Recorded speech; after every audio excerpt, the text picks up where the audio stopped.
Hey guys, this is Suzanne with Simple Homestead Living, and today we are harvesting yellow dock. This is Rumex crispus, also called curly dock. And the reason for that is if you'll notice the leaves of the curly dock plant, you'll see how curly the edges are. This leaf is off of a plant like this that has already gone to seed, so the leaves are suffering a little bit. But you'll see how the edges are curly, and you see how narrow this leaf is. There's also a dock that's very similar, and it's called broadleaf dock.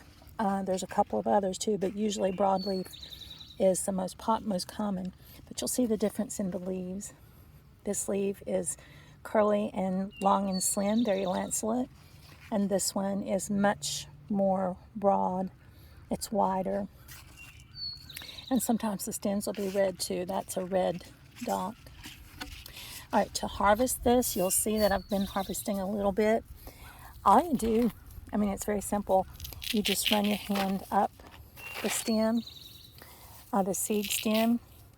I'll harvest them into a bowl when I can. Sometimes I'll just take this entire seed head and just break it off there and dump it down into like a pillowcase.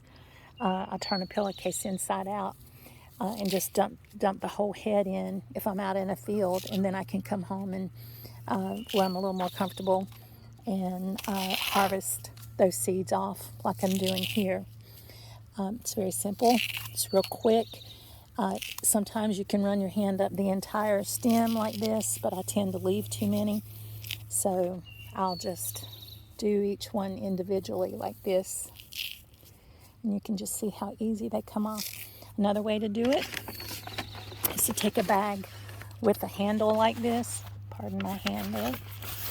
And I'll just hold the bag this way over my wrist, and then just let those seeds fall into the bag. Very, very easy to do this way, like that. So that's harvesting the seed. This plant also makes a wonderful liver tonic when you use the root. The root is bitter, which is what our liver loves, and our gallbladder. All of those organs love the bitterness of this plant. So you can take the root of the first year plant and use it in food cooking, or it is bitter, so you might want to chop it up really fine. Or you can make a tincture with that and use that as a liver tonic. You can also make a tea, put little small amounts of it in with a tea if you like a bitter tasting tea.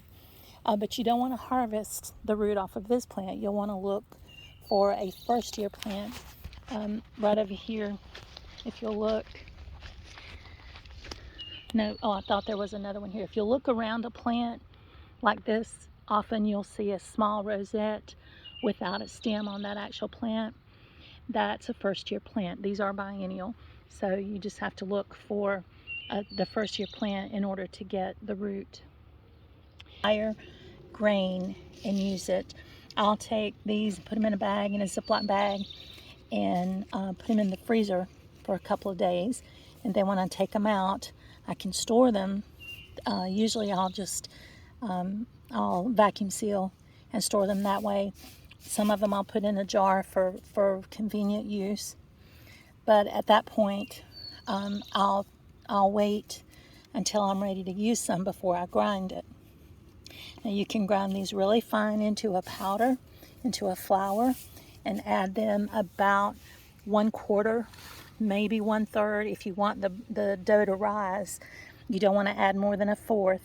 Otherwise, you can add this as a meal, like with cornmeal or even in flour, but you just won't get any rise, as much rise. So just be aware of what you're making. A lot of flatbreads can use this, crackers. It's wonderful in crackers, so because you don't necessarily want those to rise. You can also put this in a porridge. They'll boil up like you would oatmeal. So they're delicious, nutritious, very nutritious, and it's really something to put in your diet, in your harvesting, to stretch your food. I'm Suzanne. Hope you have a wonderful day. Thank you for listening, and catch you soon.